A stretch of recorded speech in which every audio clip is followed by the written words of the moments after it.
Hey guys, in this video we're going to take a look at how you can set Safari to use a different search engine in private browsing mode on the iPhone 15 series.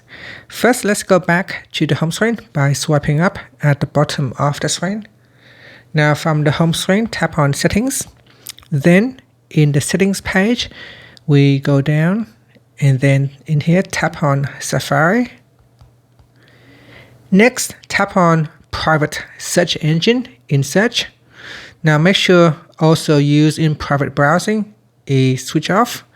Then in here tap on Private Search Engine. From the list here, just select a different search engine to use. So for example, I'm going to choose Bing. Now you can see here if I go back for my main